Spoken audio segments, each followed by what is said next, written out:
We are live.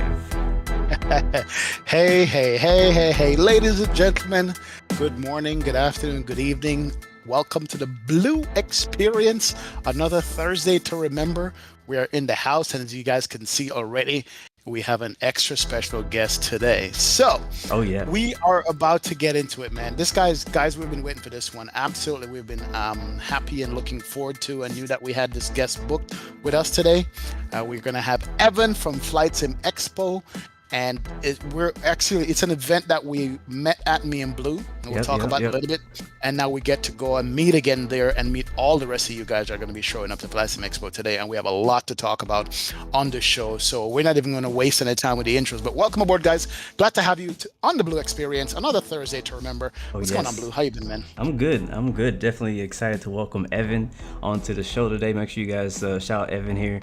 Thanks to him, and I'm sure a great team behind him, we even have FS Expo, and we have that opportunity. So super excited to talk about that, talk about how that's going to work out this year, and just everything around. We're still going to talk Flight Sim. We're going to talk a little bit about Vatsim, a little bit about FlightSim Association, a little bit about everything, but yeah, really centered around FS Expo today, so it's gonna be dope. I'm excited.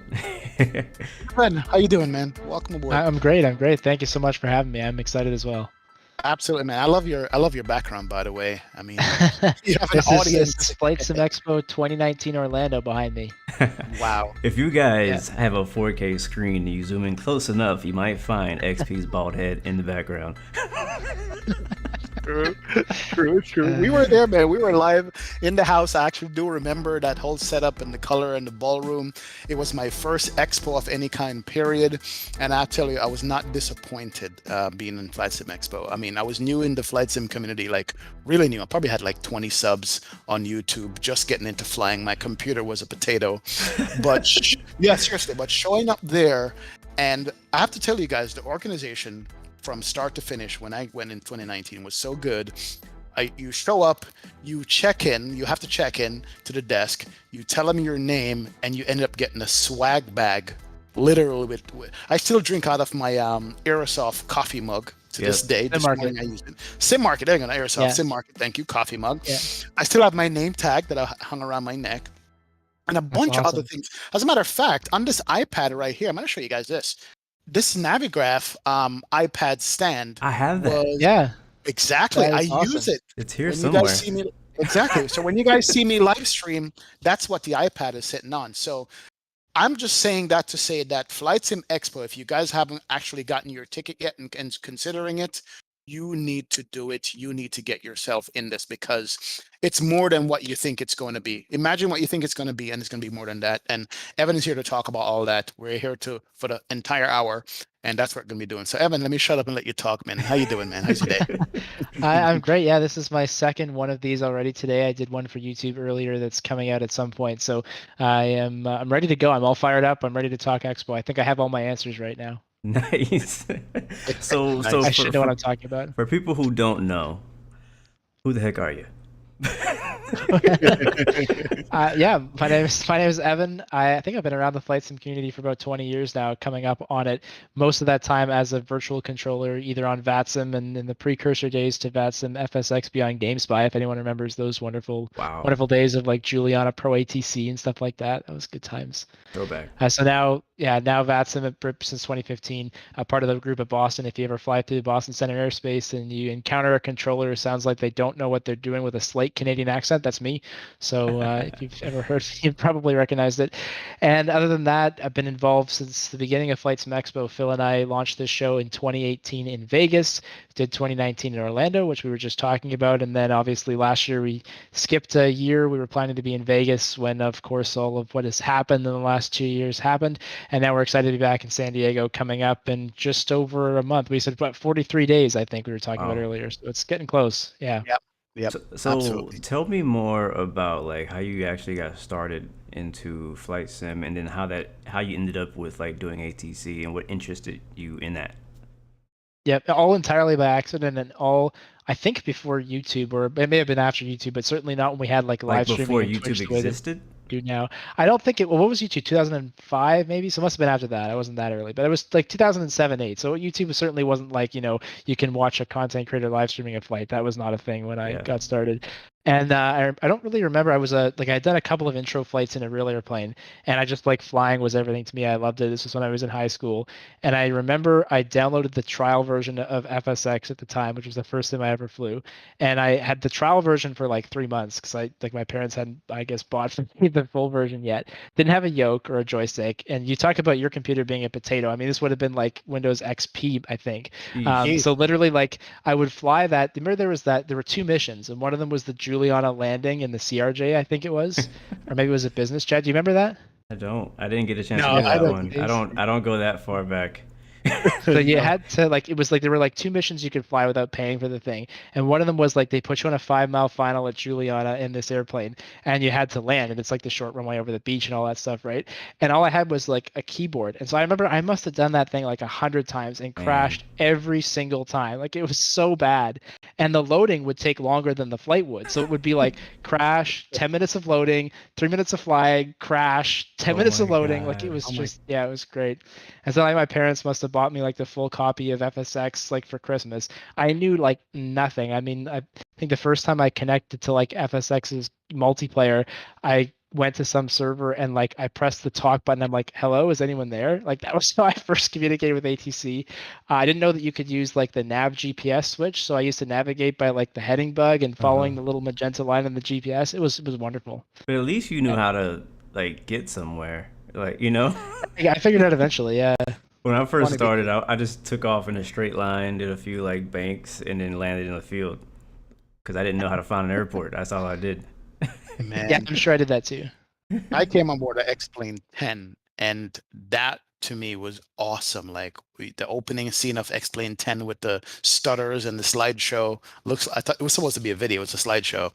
And you simmers these days don't know how good you have it, man. That's for sure. Mature platforms that you have, plus now the Xbox, that it's just, you guys have it good. You have 0 complaints to make, really.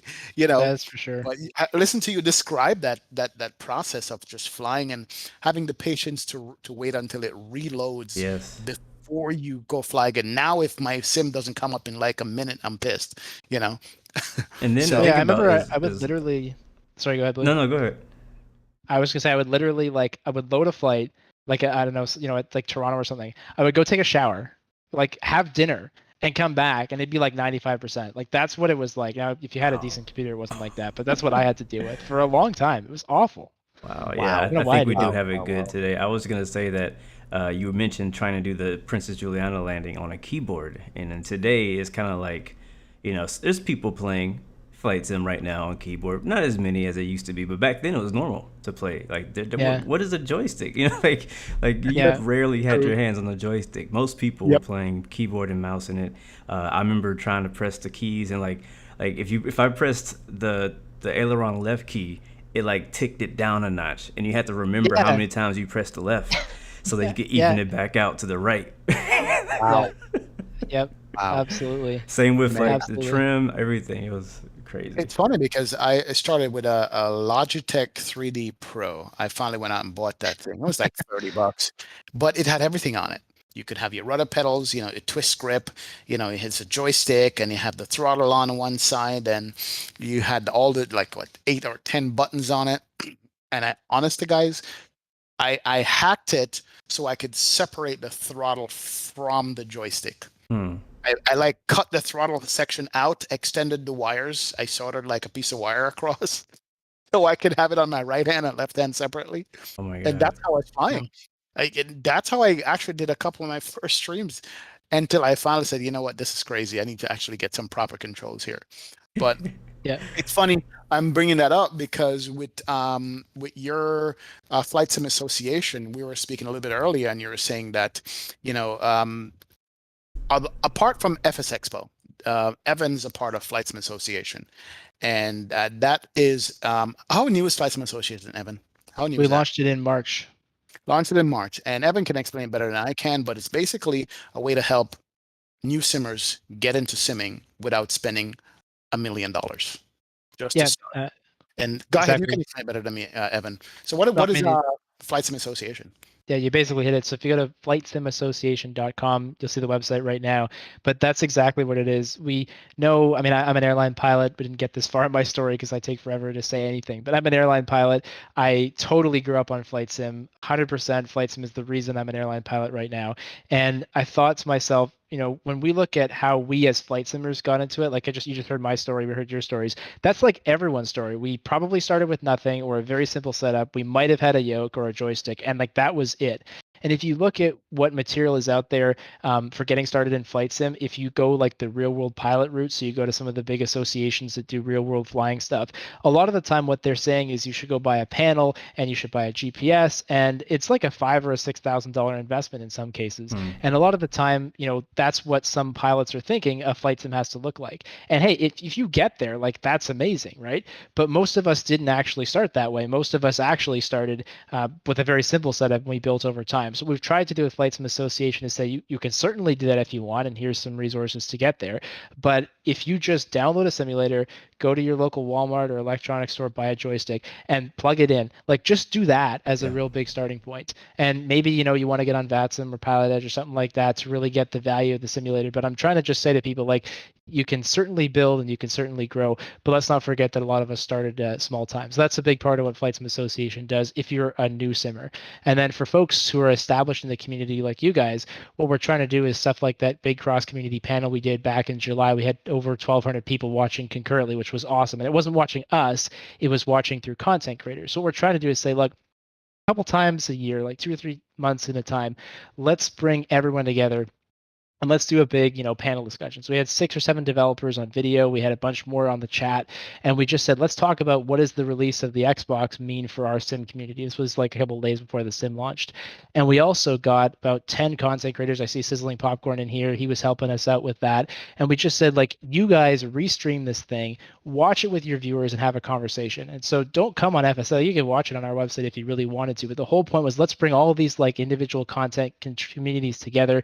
You guys talk about it, react to it, give your opinion, and just chat with your users. And we thought, like, let's try and do something that's kind of like that a couple times a year and just bring us all together in between these big shows. So kind of something like, Flight Sim Expo experience, but throughout the year, that's what the association is about.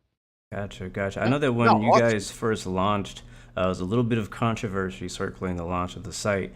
I remember I heard about it before it came out. I was a part of the group of people who were allowed to like check it out and test it and all that kind of stuff. And I like the idea of it because at the core, you're basically what it sounds like is you're trying to unite the community. No matter where you are, no matter what stage, whether you're brand new, whether you're been around a while, whether you're on P3D, X-Plane, whatever platform you are, you're trying to unite everybody in one place. And also not just the community as far as like us, people, the users, but also the developers as well. Because I feel like there is quite a lot, and I think we mentioned this before the show. There's sometimes a disconnect between the developers Yeah, I agree. and the actual community themselves. Like we all like to yell and complain and talk about the stuff that we love and we hate about all kind of stuff. We don't always feel that we're heard. We don't even know whether or not we're being heard. Yeah. We don't really get that initial reply from a developer saying, hey, this is not actually how it goes, or this is how it goes. And so being able to, like what you guys have been doing, where you're having developers on your site and on your live streams that are actually being able to connect and let us get insight on what they're doing, their mindsets and things like that. Can you tell us more about that? Yeah, I think that's exactly what it is. I think developers are great about engaging, with their own customers on their forums and stuff.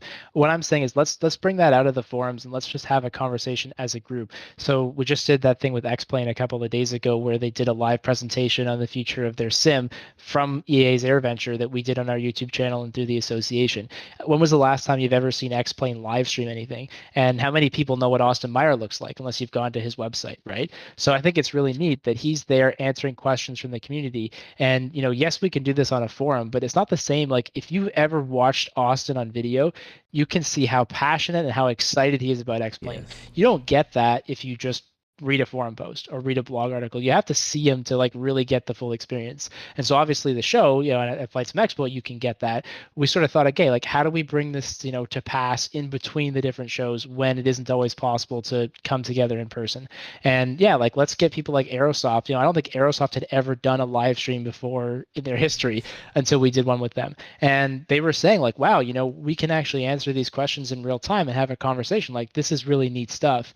And so we're trying to just get the developers to realize that, hey, this is a great opportunity to engage with the community, to just let people see your faces and to let people understand like developing for Flight Sim is a very difficult thing. It's hugely time consuming. It costs a ton of money, like way more than I ever thought. And so if we can help bridge that gap, because if you're a flight simmer, you're like $70 for an airplane, that's expensive. And if you're a developer, you're like $70 for an airplane, that's cheap. So it's like let's talk about why that is and try and get some of that insight across so people have a bit of a better understanding to like what actually goes into this stuff. And I think that's what we're trying to do. Yeah, people are like complaining about the prices of airliners, and the developers are out there skipping meals. Exactly. For sure. Let me back up what Evan was saying. It's one thing, as you said, to talk to somebody on a forum and you type back and forth and then you're tired of typing and whatever. It's the next thing to actually hear the words coming out of their mouth. And I did have a chance to talk to I Bills on a previous podcast. And just to listen to the guys talk, you can just hear the passion in their voice of what they said they were going to do and how they're going to deliver. And you couldn't help but saying, these guys are real. Yeah. And you know what? They brought it. You can tell by their work. And so if we could see other developers doing the same thing, would be nice. Not everybody wants to show their face or talk or maybe shy and they're better developing, but it would be nice to have them, including in all those discussions at times. So that's a great thing that Flight Sim Association is doing. And I like that, man. Definitely. Oh, thank you. And yeah, we don't want to be either like a podcast. We don't want to, step on your toes. Like you guys do the interviewing. I'm a terrible interviewer. So I don't want to do that, right? I just want a developer to come out and be the showcase. Like I will host it and I'll be the person behind the scenes, throwing them questions. But it's like, look, Aerosoft, this is your show. Orbix posted their development roadmap on their forums a couple of months ago. I don't know how many people saw that. I would have loved it if they came out and actually did sorry, you said you saw it or you didn't? I did not see it, no. Yeah, like me neither, right? But if Anna came onto a stream and said, "Here's what we're going to be doing," like I would love that. I would watch the crap out of that, right? So like I wish we had more developers kind of saying like, let's actually use this new technology that we have of live streaming and let's engage with the community and let's show people we are human. Yes, we make mistakes, and yes, we actually do read all those comments, and yes, they hurt. Oh, yeah. I'm smiling now because basically developers, what Evan is saying is that there's Flight Sim Association, there's the Blu-XPerience, there's other platforms. If you drop something on your Twitch channel, no, not even Twitch, if you drop it on your Instagram or whatever, it might get audience, but if you drop it as here on these kind of new platforms, which is not really new, you get a wider reach. People will actually, get a chance to connect with you guys and be more involved and just anticipate your product even more than they do now. Because I didn't hear about the roadmap either. You know what I mean? There's so much going on in people's personal lives that they don't have a chance to actually go through and look for information. But if it's presented to them right in front of their face, they can get it right away. That's better, man. So yeah, I like that. Definitely. And we also want to work with the content creators, like I said. So, if Orbix came on and did that kind of roadmap, I would want you guys to restream it and watch it with your own viewers, just like we're doing right now, and say, you guys react. Like if they say we're doing this airport, you guys should be saying, oh, that's cool, or I like that, or I don't like that. And, chatting with the folks in your chat like we're doing today, that's what we want to be able to build. Again, we can't do that every day because no one's going to want to do it, but a couple times a year, right? Let's all get everyone together. And again, that's what we did a couple of days ago back in July. It went super well. I watched Chewy's just because I happened to be looking at that when we were doing it. And like he had like 300-400 people that were watching. And he's like, every time somebody said something like, Winfried from Aerosoft said they're not going to develop for P3D anymore. And Chewy's like, reacting to that in real time and then talking to his viewers. And it's like, it's a great show that they're all watching together. We're just, helping put it on. I think that's what's really cool. And again, you're a developer. Yes, you can put it on your forums, but you can't have 1,200 people watching you all at the same time. And I think that was really cool. A question. Does the Flight Sim Association have a website or just a Facebook page? What do you guys have? Yeah. Yeah, the website is FlightSimAssociation.com. That's where folks can join. It's free to join. If you'd like to help support us, you can also subscribe for $3 a month. That gives you access to a ton of product discounts, our Discord, a live chat during the streams so that you can ask questions directly to the developers, and a bunch of other perks that I don't need to get into right now, but folks can find out the information at FlightSimAssociation.com. Awesome. All right. So I'm going to drop the link in chat for you guys, FlightSimAssociation.com. Definitely check that out when you guys can. Just read up and see if you guys want to get involved in it, and check it out, man. Absolutely. This is, I was saying to you earlier before the stream that I love how the flight sim community has been around forever. Yeah. But it's like we're now using all the technology available to us Yeah. to reach out, other than just streaming every day and flying from point A to point B and having fun. That's good. I love that. That's the bread and butter. But just do more things, expand the community like other games have and so forth, other platforms have. And I think this is one way. And I'm like what you do with that, and what the Blu-XPerience is all about. And I'm just saying, I love it. I love that we're moving forward. It's 2021. Let's do some more stuff. I Yeah. agree. Yeah, I exactly. like that you're doing something that's kind of pushing the community forward, right? Rather than kind of like a lot of people are they're doing big things, but they're really more capitalizing on trends, capitalizing on what's already here. But what you guys, I feel like, are doing are kind of like trying to expand and push forward and do something a bit different, right? Like your site is nothing like any other site. It's not a news website, it's not a pod, like you said, it's not a podcast site, but it's something completely different that the community doesn't have, and you're adding to that element, to that organicness. I think that's dope. Yeah, thank you. And what's interesting is Real World has this. So there's two big aviation organizations in the US, AOPA and EAA. And so they've been around for years, like 70, 80 years. And they do stuff which we might get into one day, we don't do now, that is like advocacy. So the AOPA, like if the US government wants to say, we're going to close this airport, the AOPA will fight that. Like they will arrange a campaign and they will actually fight for pilots' rights. So we kind of, the usual example we use is, imagine if when Microsoft Flight Simulator was announced back in August 2019, actually at the end of our Orlando show, if we had this association, we could have gone to Microsoft and said, listen, guys, you need to make an SDK. You need to make sure that airplanes can be developed. You need to make sure the weather is right, because this is important stuff to simmers. And we could have actually had 60, 70 developers go into them saying, here's what we need. Because there was nothing like this, what happened is all the developers tried to go to Microsoft at the same time. They picked some, they left others out, and we have some things that are great if you're a scenery developer, and a lot of things that suck if you're an aircraft developer, quite frankly. And so if we had a group that was like, okay, we speak for the developers, and here's what we want, I think that would have maybe made a difference in how Microsoft brought this sim to our community. Power in numbers, and numbers that are cohesive and in one unit moving together. Actually, what I love that.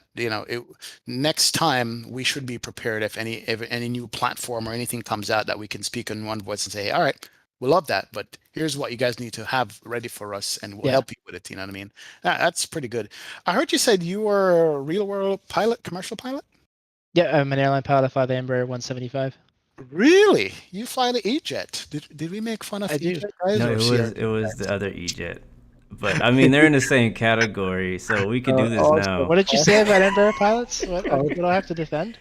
No. It wasn't Embraer pilots. It was oh my god, jeez.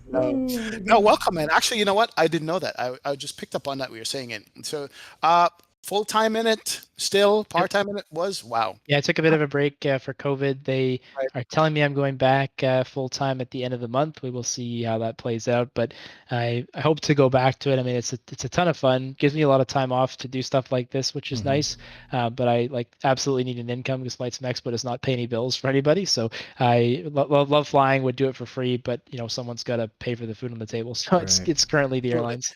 And we're gonna get into the FlightSim Expo stuff, because you posted some statistics from it, and I was shocked at prices and what hotels charge and all kinds of different things. But we'll get there. How long have you been a commercial pilot?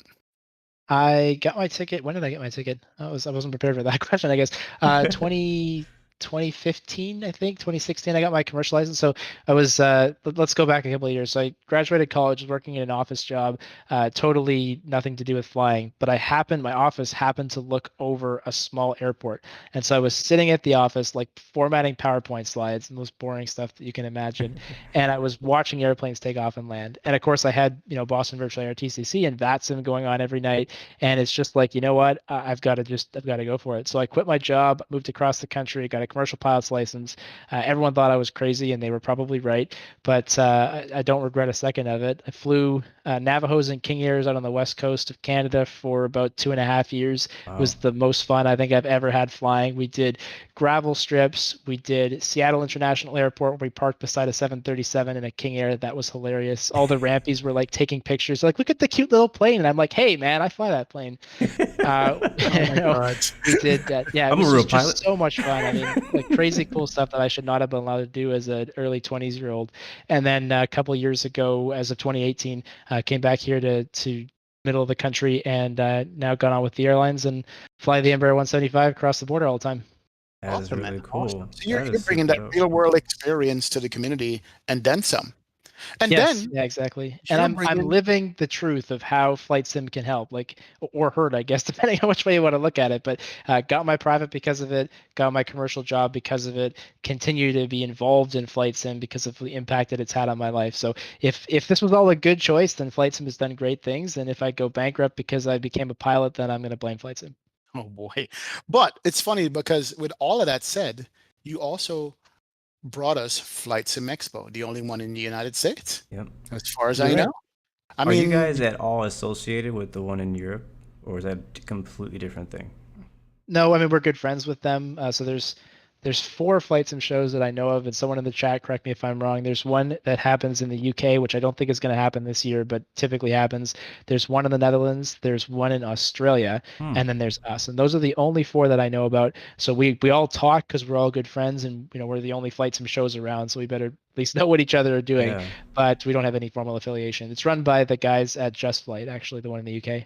Oh, really? I gotcha. didn't know That's a that. great show. I've been there 2 years now, and Mhm. it's a ton of fun. Plus, I love England, so any excuse to go there, I'm there.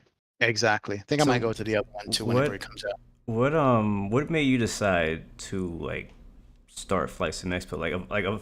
No How, disrespect, but of all how was it people, born? why you? Like, why did you say I'm gonna take on this? Like, again, no disrespect to you, but like, why did Yeah, you say, yeah. hey, I'm gonna be the guy to bring Flight Sim Expo to the U.S.? It kind of just happened. So there was a previous edition of this conference that ran under a different name that I was kind of helping out with, and that really started organically as a meetup, really for Boston Virtual ATC. It was organized by another party that sort of said, "Hey, we're running this Flight Sim show. Does the community at BVA want to come over?" And we're like, "Well, sure. Like, let's do that." And it was the first time I'd met many people. Again, this is like 2013, so this is Facebook is around, but not to the same extent it is today. And so in many cases, like I met people I had known for 3 or 4 years online, but never seen their face, never, seen them other than just talking to them. And so that was a really cool experience, obviously. And I kind of got involved with that. And I said, hey, I'm happy to just send some emails to some developers and let's see if we can get them to come to the next show. And so we did that for a couple of years. And then some stuff happened. We ended up deciding to form our own show. It basically just came down to a difference of opinion as to like how things should be run. We thought this show needs to go big. It needs to go to places like Vegas and Orlando and San Diego, like cities that you'd want to go to on vacation. And Mm-hmm. there was a bit of disagreement on that. So really, it came down to like Phil and I felt like we were missing something in North America. We had an opportunity where the community was saying, "Hey, we want this show to continue, but we want it to go big," and we just basically stepped up to the plate and went for it. And we're glad we did. I Yep. still regret to this day not going to the Vegas show. Yeah, I I was this close to you missed going. out. I was this Yeah. Should close have to gone. going, and I just didn't. I just missed it by a little bit, but I made it to the Orlando one and I loved it, man. And I think because I went to the Orlando one, I regret it even more because I was so much value in it. Like, I mean, you guys don't charge a whole lot for an expo like that, but let's get into kind of some of the nitty gritty. I mean, probably doesn't get talked about too much, but like, what are some of the difficulties of getting something like this off the ground in a place like Vegas, in a place like Orlando, San Diego? Yeah, well, I mean, the problem with those places is they're super popular. Like that's where everyone wants to go. And so because of that, they can charge high prices. And I think the biggest challenge that we have as show organizers is to try and convey to the community that like we in Flight Sim think that $70 is expensive for an airliner, right? But this is the real world. We're not dealing with hotels that talk to Flight Sim people. We're dealing with Hmm. hotels that are used to people who have a black Amex card and they spend $500 on a bottle of wine, and that's no big deal for them. And so when we go to these places, we have to be like, no, no, no, we don't want caviar. We don't want fancy steak tips. We want pizza and beer. Like, and it's actually a real eye-opening experience a lot of the times for these venues because they're just not used to that. So we were kind of chatting before the show, what does this kind of stuff cost? To rent the space is something like $50 to $75,000. That's just for the space. That doesn't include tables or chairs or electricity or anything like that. The food, so our social event, I was just pricing that out today. So we give people one free drink and kind of some appetizers at the Saturday social. That's included in your ticket. That costs us about $25,000. That one event for an hour and a half of food is 25 For grand. one day. And so Oh my God. not even one day, that's an hour. Oh, That's an geez. hour. Never mind the lunch that we do for our platinum exhibitors. Never mind the stuff we do on the Friday, the lunch that we have available. Like people in Orlando, it was kind of funny. We had like an $8 hamburger for lunch or something like that. And people were like, that's expensive. And I'm like, dude, this is the cheapest I've ever seen. Like, I couldn't believe the hotel came up with that. And someone was like, well, my ticket should include lunch. And I showed him the menu that we are like that the hotel gives us. And lunch is $72 per plate. And he's like, Uh, oh, I guess maybe my ticket shouldn't include lunch. So that doesn't count AV, the audio visual, the live streaming, just the live streaming, not the room and the microphones, just the live streaming for this year's show is $20,000. And wow. here we are doing this on YouTube very easily, right? But For free. when you're dealing with an actual for free, yeah, exactly. But when you're dealing I'll with bring an some auditorium, hotspots, man. I'll just bring some hotspots and you can Yeah, use I think those. it should be required. Everyone bring a hotspot to the Well, yeah. hotel. Well, that's the thing is though, when you're dealing with an auditorium, right? You can't just like sit there with your phone because you need a yeah. good quality audio recording. So it's got to come out of the sound system. Then you need a good quality camera. Then you need good lighting, which there isn't good lighting by default. So you got to string up some lights to get a decent quality video. Then you can't actually like if you wanted to bring in your own camera and stream, you can't do that because there's rules from the venue that say the union has the right to do the work there, and we Hmm. respect those rules. So Yep. their people have got to do that work. And if you wanted to bring in your own external crew, you can do that, but you pay double the price because you Wow. pay their labor and you pay the hotel's labor, Wow. right? So these are things that we kind of discovered over time, and we've gotten very good at negotiating with hotels. I go to about probably 20, maybe 25 hotels just to find the one that works for us every year, Hmm. and it's all a big negotiation with them to say we are very different from the people that you normally see. But we're very cool. Like, how often do you have a flight sim show at your hotel, right? And yes, our people aren't going to spend, $500 on a bottle of wine, but they'll buy 3 or 4 beers at the bar if you let them, and they'll have a great time. We're going to bring 2,000 people here, and you have a good conversation. And we've been really, really fortunate with our hotel partners that we've been able to, figure out what's important to us and say, let's focus on these things, and some of these other benefits that you think are great for your other corporate events, we don't need those because we wouldn't use them. Wow. All right. So that's crazy. Just listen to that. But I've been to the 2019 Flight Sim Expo, as I said before, and I absolutely love it. But in your own words, for someone who's never been to a Flight Sim Expo, has no idea what the hell we're talking about, what is Flight Sim Expo in your mind, your explanation? What is it they can expect there to be? As a matter of fact, I actually do think the price is cheap. The ticket price for that one day is actually not expensive at all, considering other places, other things I've done. But what can somebody expect at Flight Sim Expo if this is going to be their first one? Yeah, so I mean, you're right because this is a totally unique thing, and if you haven't been before, it is like really tough to kind of explain what it's like. And for you guys as well, you can feel free to jump in with your own experiences. But for me, even like before I went to the show in Cosford, it was very hard to explain what it's all about. So I'm going to try my best. It is the conference and trade show about flight simulation. So what that means is we've got a huge exhibit hall. There'll be this year 30 plus exhibitors who are going to be displaying everything that they have.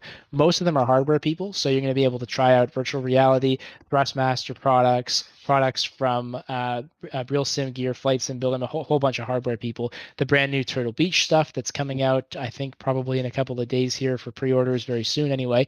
Honeycomb has got some new stuff to show. So nowhere else in the world can you basically go somewhere and try 6 or 7 different flight sim controls all in a line like right in front of you. Try virtual reality if you don't have it. That stuff is all right there. And then beside that, we've got, sorry, I don't know Go if you ahead. can hear the dog in the background, but he's No, no, being it's a little good. annoying. It's cool. Anyway, beside that, we've got two seminar rooms actually. So there'll be 30 plus seminars going on at the same time where you've got experts across different flight simulation communities. You've got developers coming out sharing their latest products and a whole bunch of other kind of cool stuff going on where you can listen to those talks. And those are happening all throughout the weekend. And then beyond that, third piece of this is just the opportunity to like hang out face to face. So if you've been there before, at least for me, like I don't have a lot of, real friends who know about flight sim. Like if I start talking about flight sim, they're like, oh, that's kind of cool, but they don't really like get it and I can't really talk to them. But at a show like this, everyone is as much of a flight sim nerd as I am. And so you can go around the room, you can talk to like anybody and you're like, yeah, like flight sim, and it's just so easy to make friends, get into spaceship. conversation. Yeah, like where can you do that, right? And I think that's what the really cool piece of it is. Yeah. It's just that opportunity. Whether you're meeting like Austin Meyer, Creative X Plane in person and talking to him and giving him, ideas, whether you're listening to someone like Thrustmaster reveal a new lineup to their product, which is a new product to their lineup, I should say, which is happening at this year's show. Honeycomb is going to have some new hardware on display. All that stuff is just like, where else in the world would you go to get that? And the answer is there's nowhere else to go. I didn't realize I was a flight sim geek Yes, you until are. I went to Flight Sim Expo and started geeking out over not just the hardware. Let's just start with the people. I got to see Matt Davis, Cat Strader, Citation Max, Captain Canada, Jeff Fabiano. Like, I want to go up Yeah. and say, hey, man, how are you? I watch you stream all the time. You want to shake my hand or take a picture? And, it's funny. They were all welcoming. They're just like Yeah. regular folks like me and you, very welcoming. Like, hey, come over, man. Let's talk. Let's hang out. They had their booths or whatever they had. They were there. You get to meet your fellow flight simmers. Throughout the year, all you know is a name on a screen, especially people in the chat. And then you show up and you start discovering that these are the people that you talk to all the time. Now they're here with you. Can talk in real life. And at first it's like, okay, this is kind of strange. But then once you get into it, you're like, oh my God, this is good. And then with that picture behind you with the auditorium, being in the presentation, whether it was Laminar or whoever was presenting whatever they had with like-minded people in an auditorium takes on a whole different level of excitement, exhilaration. And it's funny, that whole day went by so quick. I mean, I was just walking around, looking at vendors, talking to vendors, face to face, one-on-one, jumping in a simulator, hands-on with the equipment. And before you know, it's like, oh, it's done. You got to go. I was like, what?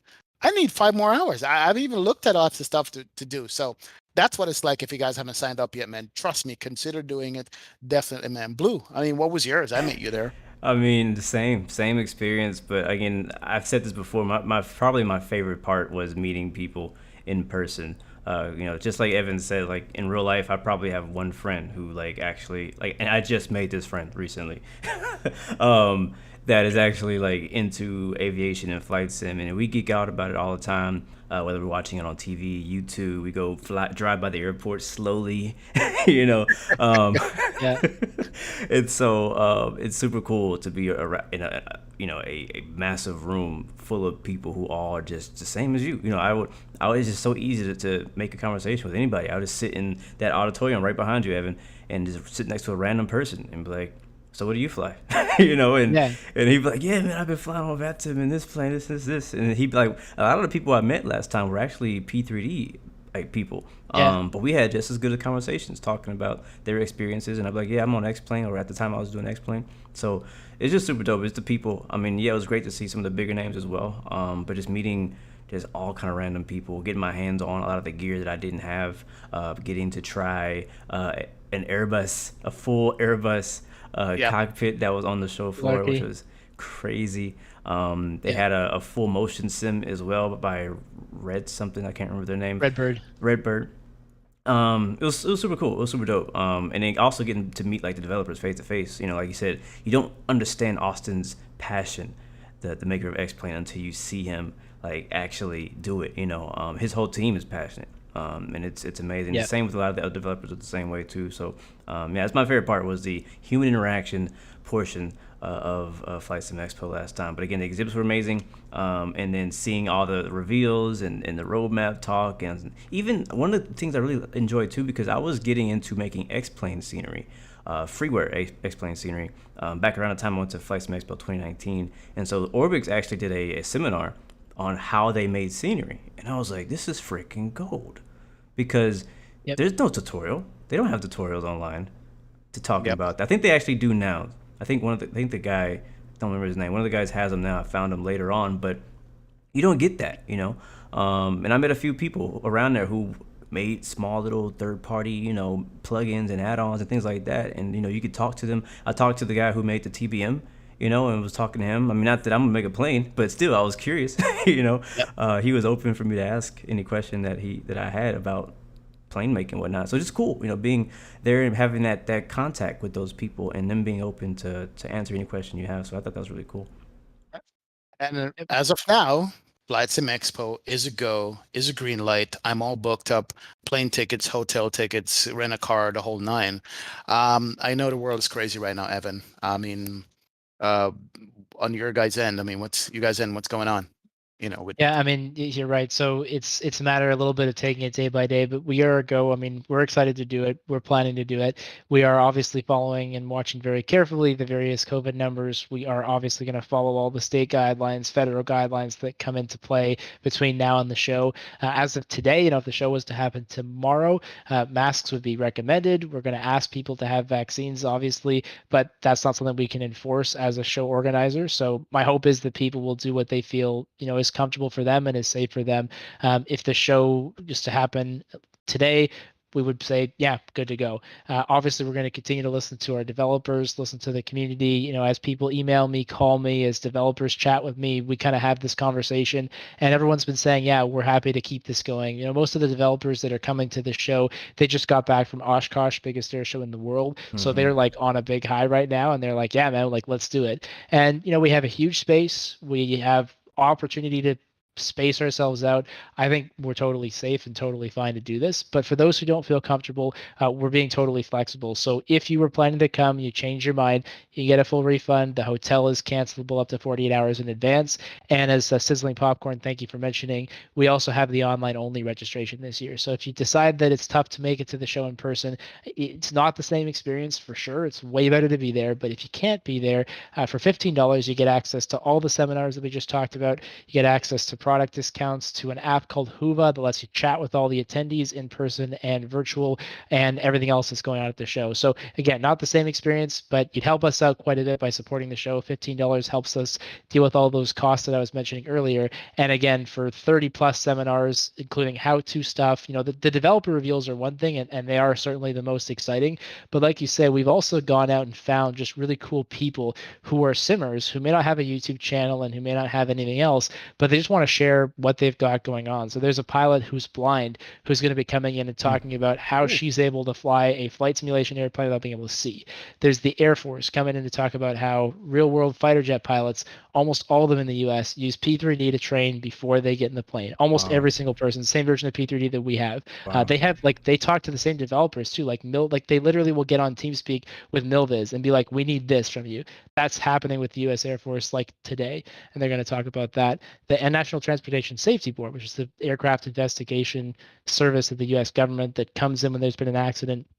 We have an investigator coming to talk to us about how they use P3D to recreate the Miracle on the Hudson flight. And when they were investigating that, they're literally using the same stuff that we have to rebuild that exact flight.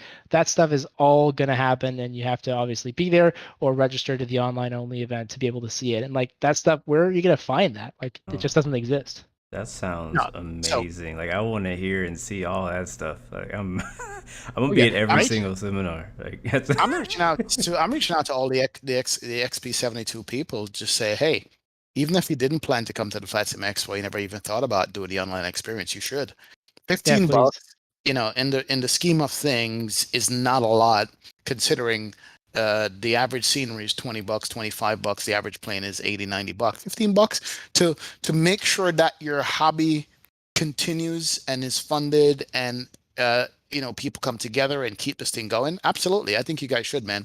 I just dropped the link in chat for the Flight Sim Expo website. I'll go ahead and drop it again. If you guys haven't checked it out yet, go ahead. It's just FlightSimExpo.com. And you can read through and see all the vendors, all the, the logistics, the speakers and exhibitors and the pricing of it and how you can do the online experience if you're not going to show up in person. I want to be there in person. Me too.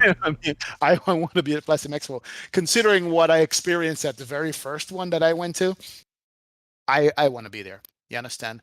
I was able to meet a group of guys that are surrounding me right now. Blue, HD Sim, Captain Geo, CJ Hollister, Captain Rico, people who said to me at the time when they goes, listen, you need to start taking this flight sim thing seriously. And I was like, okay, say no more. And I literally just met those guys on the same day. Now we have talked online, never seen them before. So you never know what kind of friendship or what kind of motivation or what kind of drive you might pick up going to the Flight Sim Expo meeting and talking to people. So I do encourage it, man. Absolutely do encourage that. I agree. Yeah, I think the questions. Go ahead. Go ahead, Blue. No, go ahead.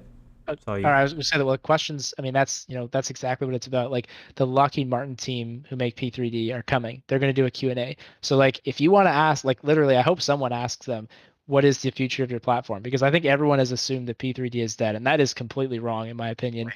P3D is absolutely not dead, and they have a huge business, in my opinion, with the military, with the government, and I think they're doing just fine. But like, I'd love for someone to stand, I'm sure someone will, to stand up and be like, what do you guys have in mind? Because obviously Microsoft Flight Sim, new version of X-Plane probably getting announced at the show. And so what does that mean for P3D? You'll be able to ask them that question. And again, like, where else can you do that? And it's really cool when you talk to those guys because they're just like us. Like, they're literally flight sim nerds that just happen to work for the biggest like government defense contractor in the world. And that's just like a mind-blowing experience when you actually get to meet them and you're like, huh, so these are the people who code P3D. I think I'm definitely gonna make sure that question gets asked.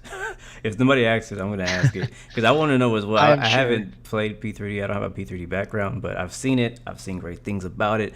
But my question is like, yeah, like I said, what's the future of P3D, but specifically for simmers, right? Because I know they're making a lot of coding and technology for the real world and they have a big contract there. But what about our side of it, right? Are we just getting the leftovers? Are they gonna give us anything extra to make it more, user friendly, or what I mean? And the same kind of with X-Plane, because X-Plane, a lot of their business is mostly from real world stuff, right? They do a lot on that side, but then they also have our side. So it's like, so what's you guys' priority? You have a different team on that? Is it the exact same people, or do we have the exact same product? So those are all kind of things that I personally would like to know from both of those developers. And I'm sure the community has a tons of questions as well that they would love to ask them. So. No, awesome. So as far as the online seminar, because somebody wanted a link in chat for the online registration, does it start on a Friday, to Saturday? How does that work? The $15 gives you access to the whole 3-day event. So the Friday Q&A sessions, which are called Captain's Corner, the Saturday seminars, and the Sunday seminars, that's all included. Plus access to Whova, the discounts that any developer is doing, live chat with developers, chat with other attendees, all one single price, $15. So you'll get all that live, and obviously you'll have access to the recording. For those who are coming in person, those Friday seminars, they're a $10 add-on to the main registration, and you in-person attendees also get full access to the online stuff. So there's actually some presenters, because obviously Sergio, who's out in Europe, he won't be able to come to the show. Aerosoft, same thing. So they'll be presenting exclusively online. So those who are at the actual show, you probably won't see those, but you'll be able to go back and watch the recording. And obviously, if you're watching the online only show, you'll actually have to choose. There's going to be 3 things. You could either watch room 1, room 2, or you could watch the virtual people. And then obviously you'll have access to the recording. So I mean, there's like hours and hours of content you'll be able to watch at any point over the several months after the show even. Wow. So here's a controversial question for you. What do you fly? Which platform do you fly? P3D, X-Plane, or Microsoft Flight Sim? What do you fly mostly now? You know what? I actually mostly control right now. So my last sim was P3D, but that was back in like the version 3.5 days. Every now and again, going back when I was flying more regularly, I would boot up the sim P3D still. Nowadays, I'm primarily a Vatsim controller. I don't have a great computer, so I've not been doing much flying, but I still kind of hang out on Vatsim. I control there like 2, 3 times a week most of the time, and that's what I mostly do in Flight Sim. And I'm kind of happy about that because I don't want to like beyond like I'm an X-Plane guy and then like kind of downplay P3D or Microsoft Flight Sim or something. I like to just say I'm like sim platform agnostic and I just control and deal with virtual airplanes that way. So that's my side of things right now. And I mean I just love like I love controlling. It's been like that for my whole life basically. Like if it was ever like do I want to fly the sim or do I want to control, it was always control. That's Where crazy. do you control mostly? Where Boston. well, you're Boston ARTC. Okay, that So makes sense. are you like Boston Center? Like what position are Yeah. you usually at? Boston I Center? mean, I love them all, but if I had my choice, my favorite is like Boston ground during a super busy event. But I'll staff wherever they need me. So I was on. What did I do? We just had Tea Party a couple of days ago, and I did Boston Center toward the end of that. I would probably say most of my time is on center, just because there aren't that many center controllers, and if there's no one else online, like what's the point of opening Boston ground when there's no center overlying Yeah, it, right? yeah. But So I'm how happy anywhere, and I think Vatsim is such a great thing for the community. It's obviously been great for my own learning. I think it's phenomenal for anyone who wants to train to become a pilot. And I'm like anywhere I can, and anyone who's saying, I'm not sure if I should get onto Vatsim, you absolutely should. You should not be afraid. You have to do a little bit of homework, and please don't get a 747 and spawn at Boston during Tea Party or cross the pond and ask for VFR close traffic because that's not going to work, right? But if you've just done that little bit of homework, you'll have a great experience and there's nothing to be afraid of. how Look, many controllers do you guys have with Boston ARTCC? I don't know. That latest number is like 60, 70, 80 maybe. It Wow. spiked at one point during COVID. I think we've kind of come back down to like a happy 70 or 80. So if I were to fly into Boston on Vatsim, what is my chances that I'd hear your voice? Like, but pretty good. So we actually, one of the few ARTCCs that actually publishes a schedule. So you can actually go look at our website, bvartcc.com. And if you ever see the initials RT, that's me. I think I'm next on tomorrow morning, actually. So So if you want to find me, you can. And the whole schedule of who all is online and when you can find coverage is right on the website too, which that's been one thing we've always wanted because it sucks when you're on VATSIM and you're like flying somewhere and the controller closes like right when oh you get into yeah. the airspace, right? So yeah, we've tried to say, hey, we're going to put the times up there so you at least kind of have a sense. And then if I have to close because it said I was going to close at 12, at least you know that that was going to happen. That's my yeah, luck right there. I always take Yeah. off right before they get on, and then I land right after right before they. It's Yeah. like the timing is right. always horrible. And I'm I like, got a come Yeah. on, man. I got a Vatsim question for you. How many people or how many flight plans has to be filed out of an area for ATC to jump on? Or is there a criteria that says you hit this much number of people flying on Vatsim in this area and ATC comes on? Do you guys do that at all or no? Am I just imagining that? No, no, it's really just sort of in most cases, and I think in ours as well, it kind of just more comes down to our own schedule. So for me, like I'll plan out kind of a week or two in advance when I'm going to control. I put it on our schedule, and then I just jump on.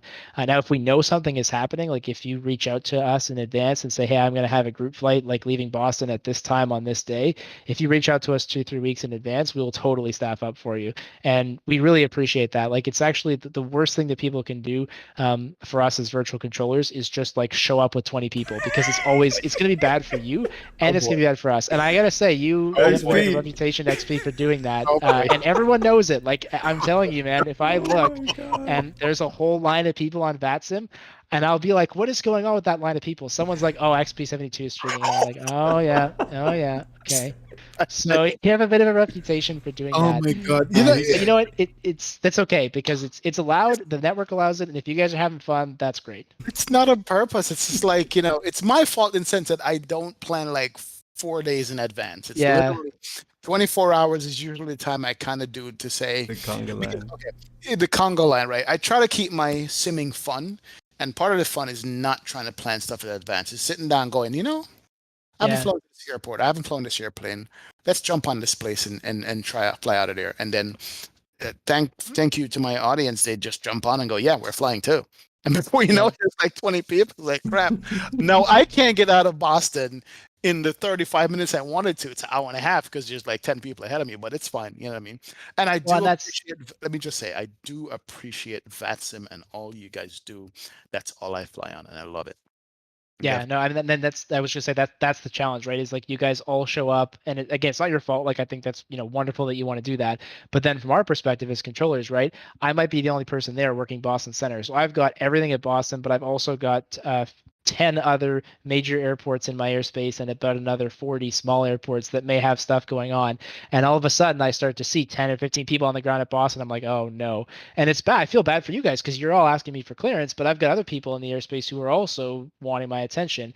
And yeah, so if we're, I will send, like, we have a Discord, obviously. I'll send a message, say, hey, we got a bunch of people at Boston, like, who can help? But it's just who's around, right? So if it's the middle of the day on a Friday, everyone's at work, everyone's at school, you guys are just going to have to wait, which I feel bad for you, right? Because then you guys have a bad experience. So it is what it is, right? As long as you guys are having fun, that's I great. won't say, And yeah, I'm sorry. I won't say we have ever had a bad experience, to be honest. I mean, there was one out of Jackson Hole, but I didn't realize Jackson Hole is like a non-radar airport or something like that. So the spacing mm, had to be a certain way. And now I learned that. You know what I mean? But other than that, it's been good. It's been great. You guys are on and you're a good sport about it. The only other thing I was gonna say with Vatsim is that it's funny because I did a Vatsim tutorial and it's like one of the ones that gets the most comment even to this day after I did it a year, like almost like a year ago. People are still asking, like, want to get on Vatsim, and I encourage them. As yeah, long as you understand what you need to do, get on it, and the controllers will help you out. Just don't be yeah, an and idiot. watch people on YouTube or Twitch. I mean, there's pilots who stream, and there's now controllers who stream on Twitch. There's not very many of them. There's about 5 or 6, but they're all great, and you can find them on mostly Twitch. I don't know if there's anyone on YouTube who's a Vatsim controller who streams. Sheet is one of them. Who else? Merides, I believe is her name, is another one. They're great people to watch. And so if you're kind of nervous about talking to controllers, you can actually just watch. Like, this is what they're doing. And in the case of Sheet, I just going to pick on him because he's a Boston controller and a great friend of mine. I've known him for like 15 years and we grew up together almost. In terms of how we progressed through aviation. He's also a real pilot now. Wow. And so, like, if you are kind of nervous about Vatsim, just watch his stream because he's going to be sitting there with probably a beer or some other Starbucks drink, with his beard, with his cat walking over his keyboard. And if you're ever nervous, just look at him and he's like, okay, he's not that scary. Yep. I just dropped the link for Boston ARTCC because TJSJ San Juan 1986, I like to call him, ask what's the website for it. So I think I have forum.bvartcc.com. I did a Yeah, link that'll work. for the Boston ARTC, so you guys can check their schedule out and see when they're going to be on. I mean, I love Boston. Boston got what, the Iron Mike Award or something like that. Though you guys are always on point, man. A little bit Yeah, too. back when they used to do that, we're Mhm. staffed a fair bit. But there's lots of great facilities, and I don't want to make it like one versus another. And they're all a little bit different, right? So some places are like a little more realistic, some places are a little bit more chill, and I think that's wonderful. And if if you're someone who like is interested in controlling, there's the opportunity with at Vatsim to be able to do that too. And that's a really eye-opening experience. Like if you're thinking, you've kind of had a lot of fun flying on Vatsim, the controlling side is also really interesting. And obviously, you can do both. So I think it's a really cool thing. That takes a lot of effort, takes a lot of training, a lot of time, but I think it's cool. So You for got those who are interested in that, how would somebody get into becoming a controller of like their local area? Because that's usually what happens. They want to be controlling of Yeah. their home airport because they don't get much control there probably. Yeah, so it's a bit of a difference depending on where you are, and I can talk a little bit to the U.S. So in the case of the United States, there's a group called VAT USA, which is the group that handles air traffic control in the U.S., and their website is vatusa.net. If you go there, you'll be able to see what you need to do to join as a controller. It's a huge, like, don't get me wrong, it's not like I want to do this one night, so you're going to jump on it. It is a huge commitment. So you're going to go through a couple of knowledge tests. You're going to go through a pile of reading. You're probably going to go through a few more knowledge tests when you get assigned to a local facility like Boston or New York or Washington. From there, you're going to be assigned a person to work with, or you may actually just request training from a pool of mentors. You're probably going to go through somewhere between 2 and 12, 15 hours of training. Hmm. And all of that gets you certified to work a very small airport and only on the ground position. And then it's going to be another year or two before you could actually be fully certified to work center. So it's a huge commitment in time, and it's a huge commitment in like self-study because there's not really a big course for for this. It's more like, here's a bunch of reading, go do it and figure it out. And we try to help people as best we can. But at Boston, we might have 80 or 90 controllers, and we might have 10 or 15 instructors. So you can see that you're not going to get someone hand holding you all the way through. Yeah. But if you like it, if you think it's interesting, and if you're willing to commit to it over a long time, once you become certified, being able to work busy events and line up airplanes and see like what all goes on behind the scenes. Like if we have a group flight of 10 or 15 people that we know is coming into the airspace, maybe they're coming from Chicago, there's probably like 15 or 20 different people in Vatsim who are part of that process. Some are controllers, but some are looking at the overall airspace flow. Some are giving times for when people should be released. Some are dealing with routes. And we're planning right now for an event that's happening like a month and a half out. Wow. And we're talking about how are we going to structure these routes and plan these things. And it's all designed so that when you guys get on the network, we don't have to say to you, you're going to have to wait 2 hours to go to New York, which we hate doing.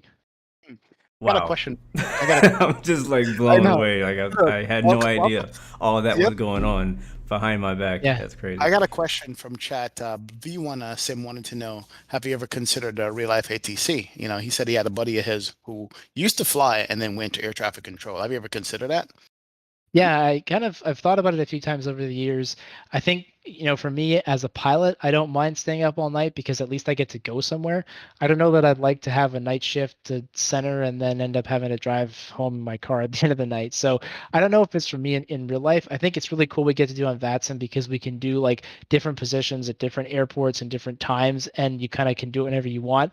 I know lots of people from Vatsim who have become real controllers and they love it. And I think it's a really cool career. I don't know that it's something that I would be interested in myself, and I'm getting to the point anyway where I'd be too old. But I mean, it's certainly a cool career, and if anyone wants to do it in real life, it's probably easier to get into the FAA and control in real life than it is on Vatsim at times.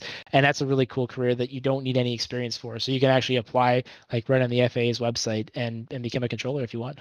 I would like to say that from my point of view, it is definitely looks easier to become a real life controller than to be a Vatsim controller. Nothing against Vatsim, but I actually at one point, like a couple of years ago, I actually looked into it. I've kind of been like all over in Flight Sim. I've kind of like, all right, let me see if I like this. Let me see if I can make some scenery. You know what I mean? Just kind of see where I can fit in. And I just thought about could be Vatsim here in Texas, because this is where I live. And I looked into it. I found out where to start the process, signing up and all that. And I got to the part where I got to the reading, and I was like, yeah, this is not for me. Yeah. No, it's a huge commitment, and it's all self-study, and then it takes like forever because again, we're dealing with volunteers, right? So I am an instructor at Boston.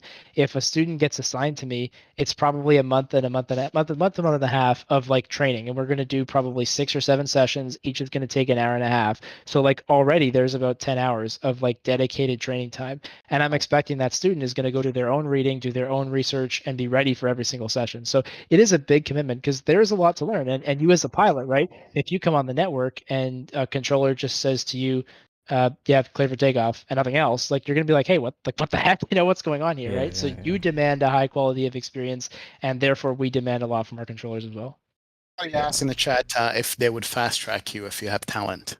Can you be fast tracked or no? Yeah, I mean, it depends on the facility. We generally at Boston, I think we try to be respectful of people's previous experience, but also like the reality is that controlling virtual planes is very different. So we have had real world controllers who we've put on busy positions and events, and they haven't done well because there's a different skill set that you need. In real life, it's like a super structured environment. Like, I talked about the behind the scenes stuff at Vatsim. That stuff happens like times a million in real life. And so in real life, you just don't deal with a lot of the things that we have to deal with. And that's not to even mention people's simulators acting up and their autopilot breaking, or this guy just lost connection, which we have in Flight Sim that they don't have in real life.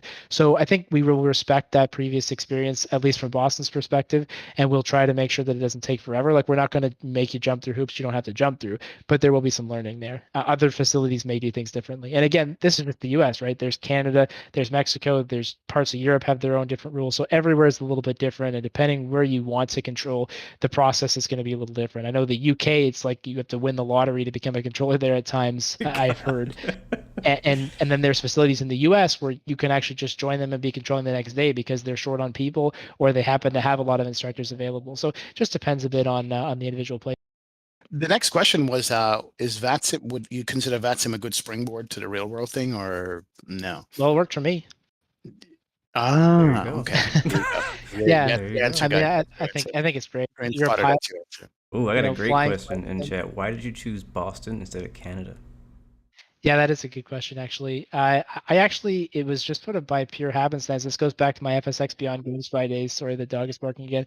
FSX Beyond Games by days when there was a server called Boston Virtual ATC, and I just joined it by accident, really. Happened to get controlling there, happened to like the group of people that was there. That group merged with the Vatsim Boston group back in 2015, and I just happened to know the airspace. Nothing against Canada. I like Toronto, but I don't know. I've always been at Boston for whatever. Are Right. you able to control in different areas, like besides like outside of your coverage, or can you only choose one? Like I'm gonna only do Boston. No, you can we call visit at different facilities. So once you're certified at one place, you can then visit at I think it's there's a certain limitation on it, but you can kind of go to other places. You usually have to do a quick checkout there to make sure you know the local procedures, but lots of people, might work at Boston and New York, or they might work at Boston and a place in Canada, Hmm. or they even visit across the pond. So we've had visitors from Europe who come to Boston just because they want to see how the US works. Cool. Wow. This is fascinating. Guys, welcome to the Blu-XPerience. Yeah, I feel Started like we could have talking had a whole episode about Vatsim. just no, actually, you know what? We do need to have you back just for Vatsim only because we have so much new people joining from Xbox alone and so forth and so on. And we could just do a whole hour on Vatsim by itself. We talked about Flight Sim Association, we talked about FS Expo. But Vatsim though, let's go back. How is it with the new platform, Microsoft Flight Sim, and FMC is not ready yet, and AIRAC is not up to date? How are you guys managing with that? Oh boy. No, you know what? So I've heard a lot of, people have different opinions and stuff, right? So a lot of people get frustrated at times. For me, it's like, look, if you're trying and if the plane doesn't work, fine. I can live with that.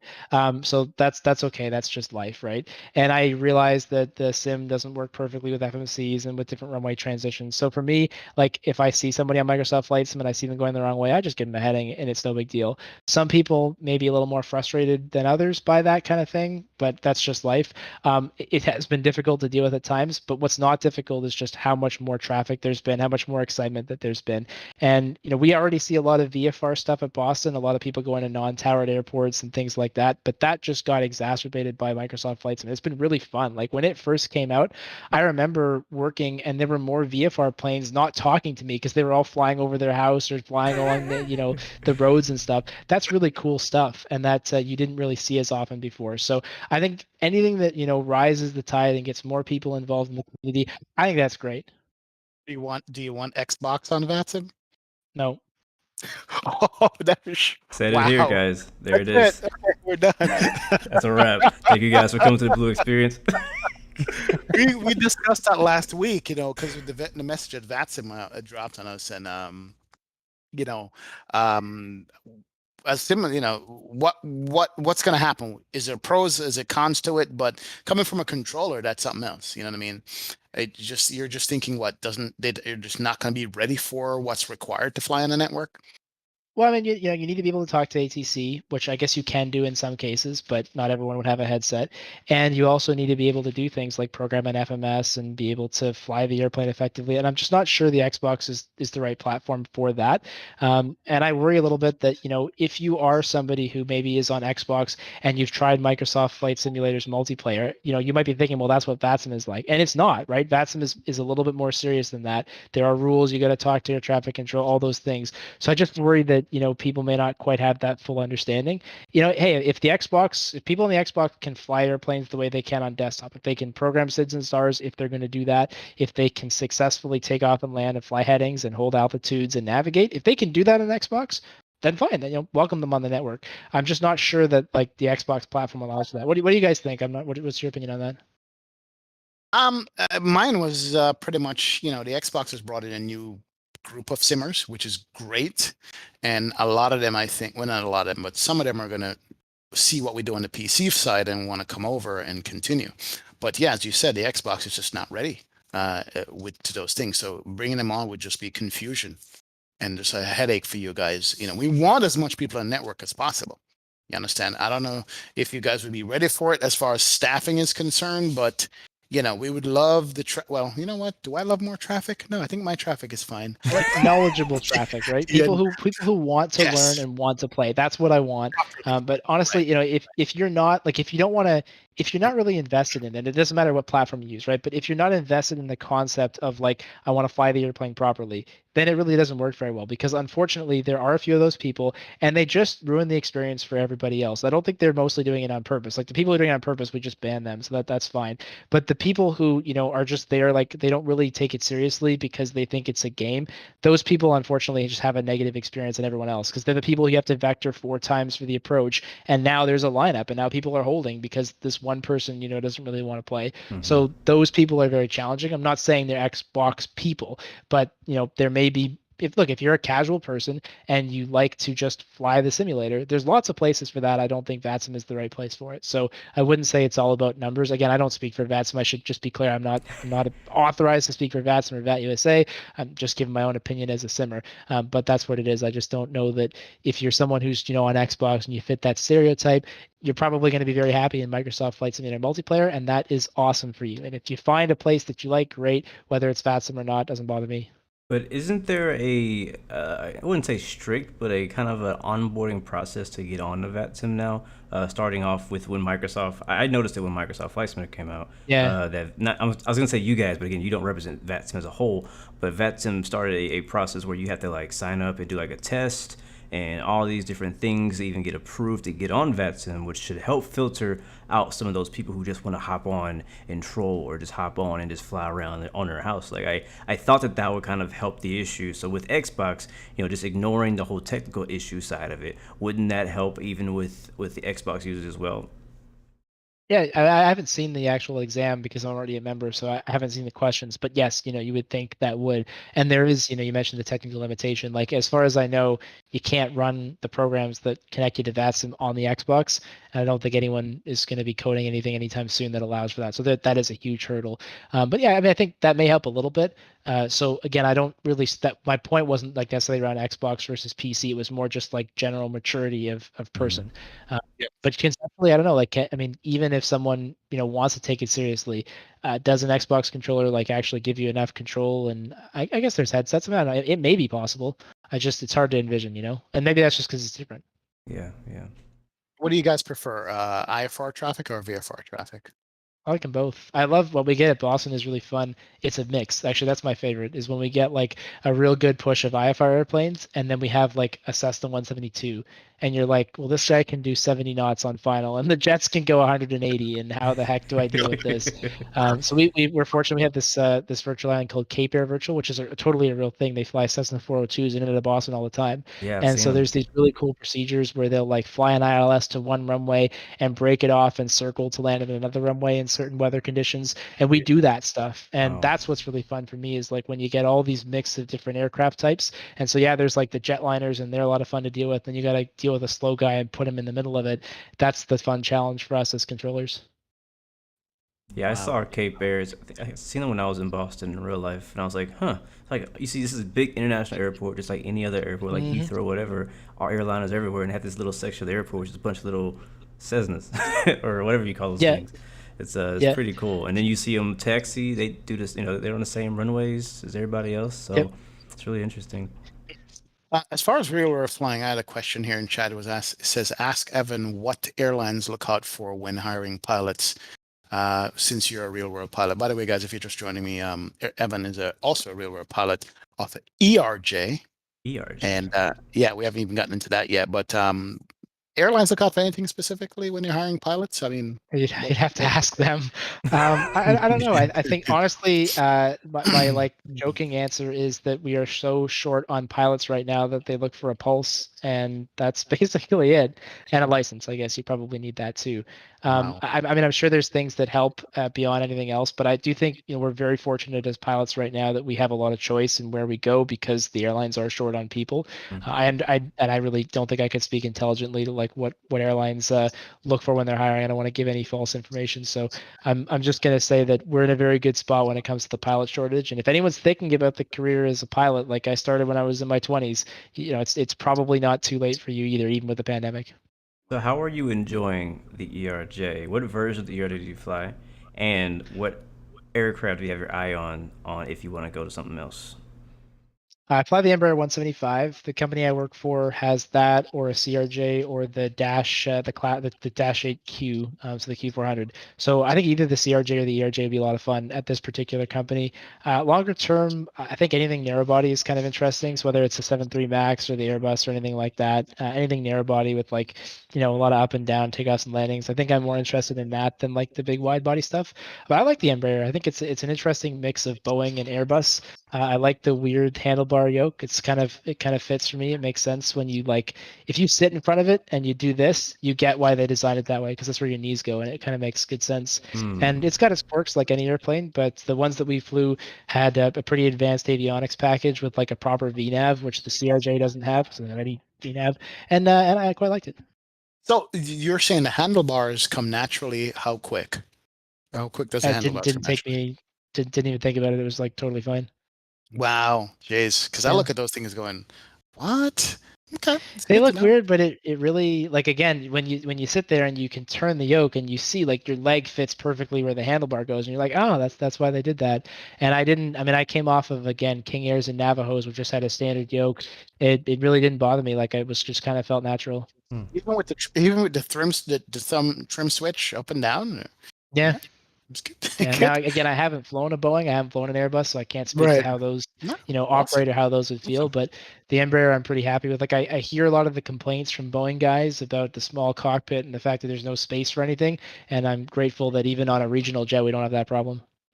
Which Wow. ARJ in any sim would you fly? Would you say comes close to the real thing? Any at all? Yeah, I really can't speak to that one either because I don't know. I have tried the one in P3D. I've never tried the X-Crafts one. The new X-Crafts one, just like from the pictures, looks really cool. So I would kind of be interested in trying that. And they're apparently announcing something at Expo. I don't know what it is, but they'll be announcing something to do with that. So if they were there, which I don't think they would be, I would be like down to try it for sure. But I can't give you a great answer as to what might be the best aircraft systems model because I haven't tried enough of them. Jeez. Blue, go Yeah. ahead. No, I had one just to kind of backstep the Flight Sim Expo. I wanted to say how important I think FS Expo is for the entire community because it gives developers like an X-Crafts, like an Aerosoft, like a Thrustmaster, like a Orbix. It gives them kind of like a Super Bowl to promote Yeah. and to like really help their businesses as developers. Again, I'm not a developer, but I know that they work really hard and they probably don't get paid nowhere near as much as they should, even though we complain about the prices being too high. And I'll admit to that.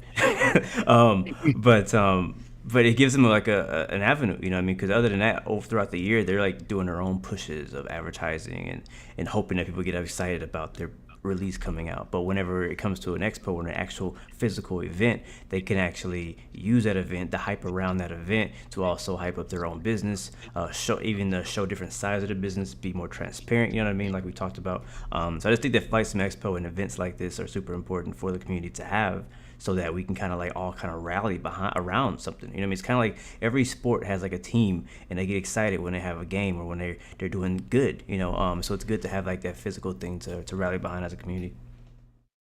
Yeah, I think I was listening. May have been TFDI, and if it's not, then I'm giving Josh Riley credit for nothing. So you're welcome. But he said that when you're actually as a developer, when you're on the stage and you announce something, and you can see people's faces and see their reactions, you know right away, like yes, this is going to be a great product because they're excited and they're reacting.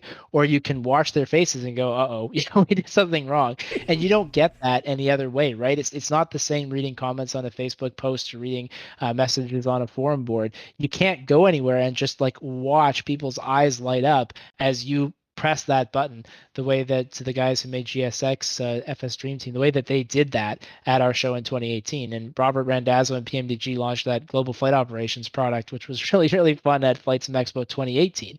And again, like the reaction in the room was really interesting to see. And Robert's an amazing, amazing speaker. Like it was incredible to just sit there and listen to him talk for 45 minutes, let alone what he was actually saying. So as a developer, as you say, not only the fact that you kind of get excited about all this, but just like the ability to get great feedback and to meet people and to hear like people were walking up to me and saying cool stuff about Expo. I can only imagine if I built an airplane and somebody walked up to me and was like, "Yo, I used your airplane to train for the real thing." Like that'd be such a cool thing to hear as a developer.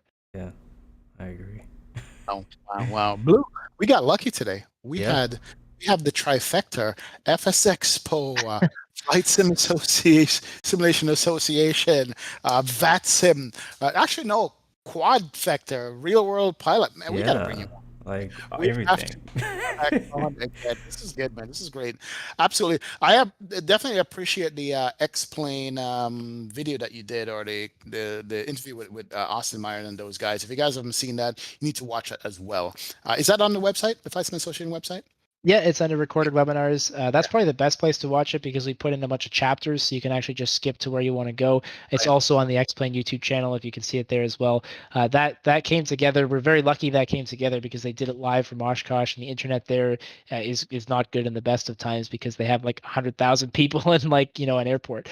So that was really glad that it worked out. But yeah, they shared some cool screenshots, some cool videos, and they have said that they are going to show even more of that and hint at FlightSim Expo. So that's going to be, I think, a really big announcement from them. I'm not sure how much I can say about it, so maybe I will just leave it at the fact that I mean, if you you're gonna like get in that trouble, you can get Q&A, in trouble here with us.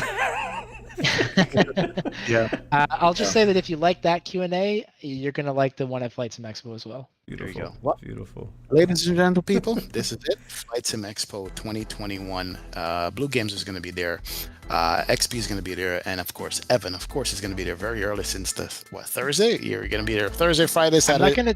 I'm not gonna tell you when I'm gonna be there because every year I try and go there one day earlier because I want to be the first person there because I need like a day to decompress. And every year somebody figures out that I was there on that day and they're like, "Oh, hey, you're here," and I'm like, "Oh yeah, let's go for dinner. Yeah, okay." So I'm not saying what day I'm gonna be there, but I want one day to myself, damn it, and then I'll be on FlightSim Expo. But it will be before Thursday. But yes, I am confirmed. I have my confirmation ticket and all that good stuff. I am still working on a hotel. Haven't got that yet, so I'm working on that. But I do have my flight, and I'm planning to be there, I believe, on Friday morning. So I leave on Monday. So I'll be there for a few days, hanging out, and it's be fun. I'm looking forward to it, man. I've been waiting for it for a long time. I hope the world figures its life out, so we can still make it out there. And looking forward to And seeing San all Diego y'all. too. Like we haven't even talked about San Diego. Like there's yeah. beaches, shopping. Oh, yeah. We have a discount at the Air and Space Museum, discount at the Science Center, the Midway Museum, which is on a floating aircraft carrier. I don't want to take any more time, but like San Diego, dude, it's I'll the talk. best. We're so I excited. forgot to about go all there. those things. Like, sheesh. Yeah. Yeah, not just the show, my- but like everything else to do. Yeah. My wife's going, the hand of God.